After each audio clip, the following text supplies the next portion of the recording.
O Departamento de Cultura da Pobra deseñou un amplo e variado programa de actividades para conmemorar o Día das Letras Galegas, que non se limitarán únicamente ese día, senón que terán encadre ao longo de todo este mes.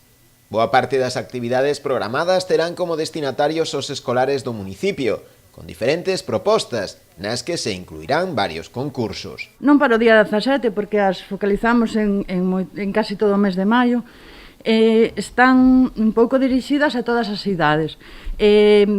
Vamos a intentar mobilizar cerca de 1000 alumnos que se impliquen nas letras galegas. Para os máis maiores, ideamos un concurso que vai consistir en un hashtag no que teñen que seleccionar unha fotografía aos alumnos e esa relacionala con calquera poema de Xela que les queiran e subir esa fotografía ao hashtag A Pobra con Xela. Para a primaria ideamos este concurso, que é o pasaporte de Xela.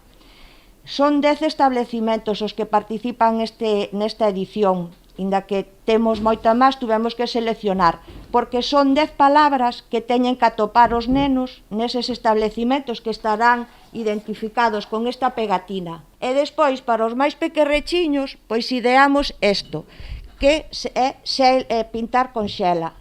Aquí, por unha parte, vai a cara de Xela, que vai en blanco, cada un pode utilizar a técnica que quere, e despois entregalo no colexio. Unha ruada con grupos tradicionais polas rúas da vila o día 17, sesións de contacontos para escolares o 18, ou a presentación do libro Memorias dunha estrela sen luz, de Andy da Fonte, o día 28, serán parte tamén desa extensa programación. Poñer en valor o noso idioma, a nosa lingua, e que sexa apreciada xa desde os máis pequenos e pequenas e pola sociedade no seu conxunto, que hai actividades para todas as idades.